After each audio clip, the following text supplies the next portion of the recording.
Imagine um homem responsável por alguns dos crimes mais terríveis da história caminhando livremente entre nós, vivendo décadas como se nada tivesse acontecido. Ele foi procurado por todo mundo, mas conseguiu desaparecer em plena luz do dia.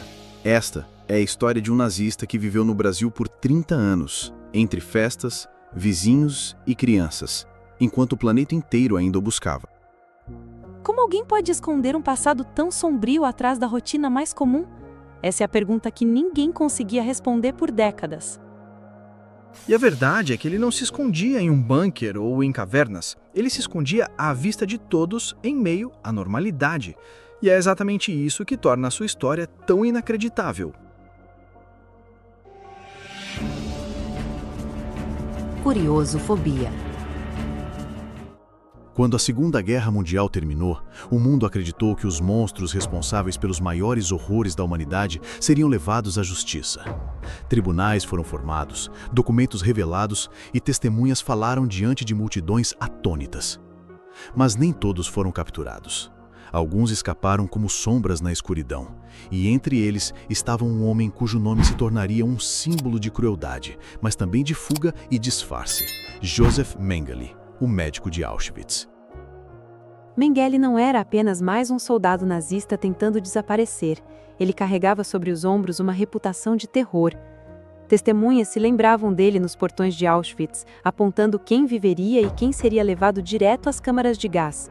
Outros o recordavam em salas improvisadas, realizando experimentos cruéis como se os seres humanos fossem apenas peças descartáveis de um laboratório. A ironia era brutal. Enquanto muitos criminosos nazistas fugiam pela Europa, escondidos em porões e rotas improvisadas, Mengele conseguiu algo muito maior. Ele desapareceu diante dos olhos do mundo e reconstruiu sua vida em outro continente. No coração da América do Sul, ele plantou raízes como se fosse apenas um homem comum. Era 1949 quando ele deixou a Alemanha com documentos falsos. A rede de apoio de simpatizantes nazistas ainda era forte, com passagens, contatos e rotas que o ajudaram a escapar da mira dos caçadores de criminosos de guerra. Primeiro passou pela Argentina, onde encontrou refúgio e relativa tranquilidade. Mas a história o levaria mais tarde ao Brasil, e é aqui que seu disfarce atingiria o auge da ironia. O médico de Auschwitz virou um fazendeiro, conviveu com famílias locais, tirou fotos sorrindo em festas e até foi padrinho de crianças. E essa é a parte que mais impressiona. Enquanto os sobreviventes dos campos de concentração passavam a vida inteira tentando reconstruir algo do que perderam, Mengele estava em um país tropical, vivendo de forma quase idílica. Criava cavalos, cultivava terras e se apresentava como um europeu educado que queria apenas recomeçar. Mas para compreender como essa transformação foi possível, é preciso voltar um pouco. O Mengele que chegou à América do Sul não era um fugitivo qualquer. Ele vinha de uma família rica na Alemanha ligada à indústria de máquinas agrícolas. Isso lhe deu recursos, contatos e a confiança de que poderia se manter um passo à frente de qualquer perseguição. Essas conexões familiares e o dinheiro que conseguiu acessar foram fundamentais. Enquanto muitos nazistas viviam escondidos e na pobreza, Mengele podia pagar por documentos falsos, subornos e até por uma rede de proteção internacional. Essa estrutura permitiu que ele cruzasse fronteiras sem chamar atenção e se estabelecesse com relativa segurança. Na Argentina, ele foi visto em encontros sociais, convivendo com outros ex-oficiais nazistas refugiados. Até mesmo o presidente Juan Domingo Perón era conhecido por abrir as portas do país para figuras do Terceiro Reich. Por anos, Mengele circulou livremente, protegido por um ambiente onde sua presença não causava espanto. Mas com o tempo, a pressão internacional cresceu, a caçada a criminosos de guerra se intensificou e a Argentina começou a se tornar um lugar perigoso. Foi nesse momento que ele cruzou para o Brasil. E aqui o contraste é chocante. Imagine um homem procurado em todo o planeta, com seu rosto estampado em jornais, vivendo no interior brasileiro como se fosse invisível. Ele trocava cartas com a família na Alemanha, cultivava amizades com vizinhos e se apresentava como uma figura respeitável. Ninguém suspeitava que aquele homem, de aparência tranquila e modos refinados, carregava em seu passado os corredores mais sombrios de Auschwitz. O Brasil ofereceu a ele exatamente o que procurava: anonimato. Longe dos centros europeus de investigação, em um território vasto e com comunidades abertas a imigrantes, Mengele encontrou o esconderijo perfeito. Ali, ele não apenas sobreviveu, mas viveu. E essa é talvez a maior ferida da história. Enquanto caçadores de nazistas como Simon Wiesenthal dedicavam suas vidas a persegui-lo, ele plantava café, cuidava de gado e até posava para fotos de família. Era como se o mundo tivesse se esquecido de que um dos homens mais procurados da história estava vivo e respirando sob o sol tropical. O mais impressionante é como ele construiu uma rede de confiança local. Pessoas que o conheceram o viam como um imigrante educado, um europeu trabalhador que tinha vindo ao Brasil para recomeçar. A imagem que transmitia era tão convincente que não havia sinais de desconfiança. Mas essa vida de aparente normalidade escondia uma constante tensão. A cada visita inesperada, a cada notícia de prisões de outros nazistas, Mengele sabia que o cerco poderia se fechar. Ele vivia como fazendeiro, mas sua mente estava sempre dividida entre o presente no Brasil e o passado que insistia em persegui-lo. É isso que torna sua história tão dramática. De um lado, a vida comum em um país distante. Do outro, o peso de crimes indescritíveis e o medo constante de ser descoberto. Uma vida dupla que se estendeu por décadas. No interior do Brasil, ele encontrou uma rotina que qualquer pessoa poderia considerar tranquila. Fazendas extensas, terras férteis, animais pastando sobre o sol. Mas para ele, cada amanhecer era um exercício de cautela. Cada novo vizinho, cada sorriso que recebia, precisava ser medido, registrado mentalmente. Nada podia indicar seu passado. Nenhum gesto podia trair a história que o mundo inteiro procurava revelar. Ele se apresentava como alguém que simplesmente queria reconstruir a própria vida. Comprou equipamentos agrícolas, ajudava vizinhos, aparecia em reuniões comunitárias e, no entanto, havia uma tensão invisível, quase palpável, que o acompanhava em cada gesto. Era o segredo mais letal que alguém poderia carregar, e ele se tornava cada vez mais habilidoso em escondê-lo. É fascinante notar que ele não vivia isolado. Mantinha contato com outros expatriados europeus, alguns deles também com passados sombrios. Essa rede funcionava como uma espécie de proteção mútua. Ninguém interrogava demais, ninguém denunciava. Mas, por baixo dessa convivência, havia sempre o medo de que uma visita inesperada de autoridades ou de jornalistas pudesse desmoronar toda a fachada construída ao longo de anos. Ele também se inseriu nas festas e eventos locais, casamentos, batizados, almoços de domingo, eventos onde a normalidade era uma armadura e o anonimato sua proteção mais forte. Para os vizinhos, ele era apenas um europeu educado, gentil, interessado em contribuir para a comunidade. Poucos poderiam imaginar que, sob a aparência de normalidade, habitavam um dos homens mais procurados da história moderna. E mesmo quando algum detalhe levantava suspeita, ele se mostrava convincente. Sua educação europeia, seu comportamento refinado, sua habilidade em interagir com diferentes pessoas criava uma aura de confiabilidade. Era quase impossível imaginar que aquele homem pudesse ter cometido crimes de proporções inimagináveis, experimentos brutais contra seres humanos, decisões que determinavam a vida e a morte em campos de concentração. Enquanto isso, no exterior, a caçada a Mengele continuava sem pausa. Agentes de inteligência e caçadores de nazistas rastreavam pistas em todo o continente sul-americano. Relatos chegavam em forma de cartas anônimas, boatos em cafés e pequenas denúncias de moradores locais. Muitas vezes, esses indícios levavam a lugares errados, mas o perigo de captura pairava constantemente sobre ele, ainda que ele parecesse intocável. Em algumas ocasiões, a Polícia Internacional chegou perto. Havia registros de que agentes haviam visitado cidades próximas, interrogado moradores e verificado documentos. Cada vez que isso acontecia, ele precisava ajustar sua rotina, mudar pequenos hábitos e, em algumas situações, até mudar de residência temporariamente. Era um jogo constante de vigilância, camuflagem e adaptação. O médico fugitivo também continuava estudando e mantendo interesses científicos discretos. Livros, pesquisas antigas, anotações que pareciam inofensivas para quem as via de fora. Mas esses hábitos eram lembretes silenciosos de quem ele realmente era. Um homem que não tinha abandonado totalmente sua identidade, apenas a escondia com perfeição sobre a superfície da vida rural.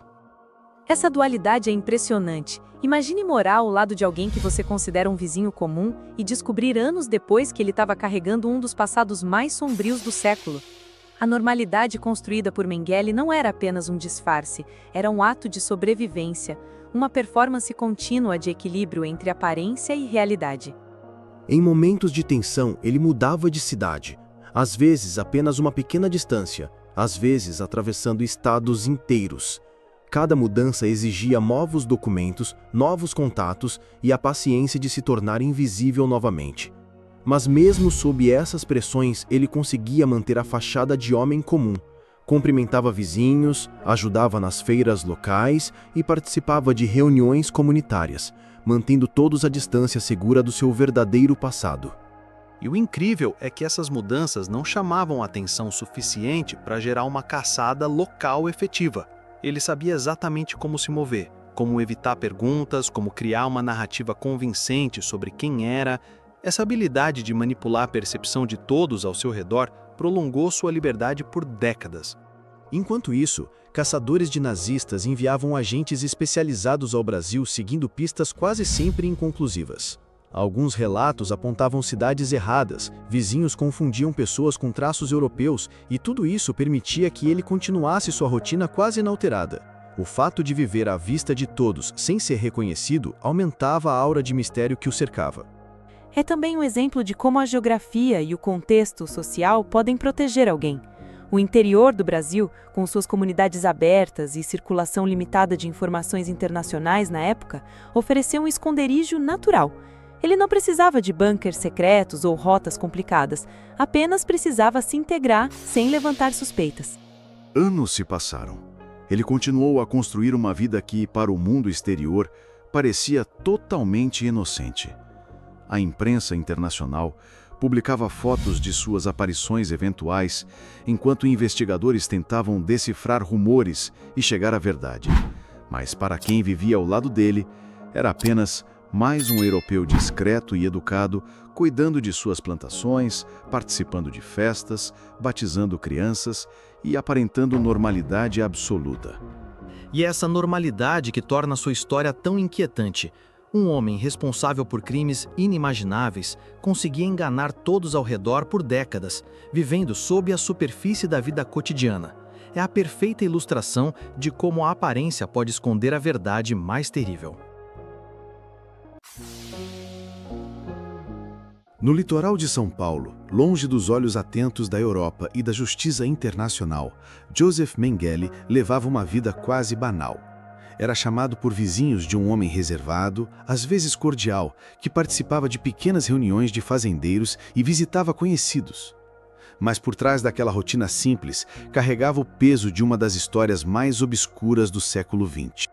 Mengele viveu seus últimos anos na cidade de Bertioga, sob a proteção de amigos e simpatizantes que garantiam sua sobrevivência em anonimato. Sua saúde, porém, começou a se deteriorar. Sofria de problemas crônicos de pressão e convulsões que aumentavam em intensidade à medida que envelhecia. Mesmo assim, ele parecia acreditar que jamais seria encontrado. Os caçadores de nazistas o perseguiam por todo o mundo, mas nunca imaginaram que ele pudesse estar em praias brasileiras, caminhando livremente, protegido pelo silêncio de uma rede de contatos que evitava qualquer suspeita. Em 7 de fevereiro de 1979, Joseph Mengele foi à praia de Bertioga com uma família que o abrigava havia anos. O sol do litoral paulista iluminava uma tarde tranquila. Entre risadas, conversa e o barulho do mar, ele decidiu entrar na água para um banho de mar. Era apenas mais um dia comum, até que seu corpo cedeu. Enquanto nadava, Mengele sofreu um derrame cerebral fulminante. Desorientado, engoliu água, perdeu forças e se afogou diante de pessoas que não tinham ideia de que aquele homem anônimo era, na verdade, o anjo da morte de Auschwitz. A cena foi rápida, quase banal. Um corpo resgatado da água, um velório discreto, um enterro simples em um cemitério de Embu das Artes, na Grande São Paulo. O atestado de óbito não trazia nada de extraordinário. O nome no túmulo era falso, Wolfgang Gerhard, identidade que Mengele usava desde os anos 70. E assim terminou a vida de um dos homens mais procurados do planeta. sem julgamento, sem confissão e sem que o mundo sequer soubesse de sua morte. Para a história, ele havia simplesmente desaparecido. Foram anos de silêncio, enquanto famílias de vítimas de Auschwitz buscavam justiça, enquanto investigadores seguiam pistas na Argentina, no Paraguai e até na Síria. Josef Mengele já estava morto e enterrado em solo brasileiro, sob uma identidade falsa. Tudo mudou em 1985. Uma série de investigações levou a polícia brasileira a suspeitar que o corpo enterrado em Embu das Artes poderia, na verdade, ser dele. O túmulo discreto chamou atenção e a justiça autorizou a exumação dos restos mortais. O mundo parou quando a notícia se espalhou. Em 6 de junho de 1985, sob forte expectativa internacional, ossadas foram retiradas do cemitério e enviadas a especialistas forenses. As dúvidas eram imensas. Seria possível, anos depois, confirmar que aquele homem era de fato Josef Mengele? Os peritos analisaram cada detalhe: o crânio, a arcada dentária, a estrutura óssea. As comparações batiam: a altura, traços físicos e até uma anomalia característica em um dos ossos. O corpo, aos poucos, confirmava a identidade que muitos julgavam impossível de desvendar. Mas foi apenas em 1992 que a certeza veio. Com os avanços da tecnologia, testes de DNA compararam o material genético das ossadas com o de familiares vivos de Mengele na Europa. O resultado foi incontestável. O corpo encontrado em Embu das Artes era realmente o do médico de Auschwitz. O que você acha mais chocante? O fato de Josef Mengele ter vivido escondido no Brasil por tantos anos, ou o mundo só ter descoberto sua morte através de um exame de DNA? Conte sua opinião aqui embaixo nos comentários. O mundo inteiro reagiu em choque. Décadas de caçadas, buscas em diferentes continentes e especulações chegaram a um fim inesperado. Mengele havia escapado de julgamentos e tribunais, mas não escapou do tempo. Morreu sozinho, afogado no mar brasileiro, carregando para o túmulo segredos que jamais seriam revelados. A revelação expôs uma ferida dolorosa. Enquanto sobreviventes buscavam justiça, um dos maiores criminosos do século viveu em liberdade, cercado por festas, refeições à mesa e uma vida quase comum. O contraste entre o horror do passado e a tranquilidade do exílio foi difícil de aceitar. Até hoje, a presença de Josef Mengele no Brasil é lembrada como um capítulo perturbador. Ele se misturou à sociedade, participou de batizados, tirou fotos em aniversários e frequentou praias, tudo isso enquanto sua identidade real permanecia escondida. A exumação e a prova de DNA fecharam a busca, mas não apagaram o vazio deixado por sua ausência nos tribunais. A justiça nunca o ouviu, nunca o interrogou e nunca o condenou. Seu destino foi o esquecimento provisório, interrompido apenas quando a verdade finalmente emergiu da terra de um cemitério brasileiro. O silêncio ao redor de sua morte ecoa até hoje. Para muitos, o fato de ter vivido décadas em paz é uma lembrança incômoda de como redes de proteção ajudaram criminosos de guerra a se esconderem. E talvez esse seja o legado mais sombrio dessa história. Não apenas o que Mengele fez, mas o quanto conseguiu escapar, como uma sombra que atravessou fronteiras e se perdeu nas praias do Brasil. O corpo de Josef Mengele foi devolvido ao mundo como uma revelação tardia. Sua vida terminou no mar, mas sua história permanece como um enigma que lembra o quanto a verdade pode se esconder por anos até finalmente emergir, quando menos se espera.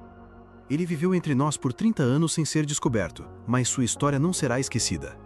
E você ainda nem imagina quantos mistérios reais aguardam para serem revelados. No Curiosofobia, cada vídeo é um mergulho em segredos que desafiam a lógica. Inscreva-se, ative o sininho e não perca nada. Acompanhe-nos e descubra o próximo segredo que o mundo tentou esconder.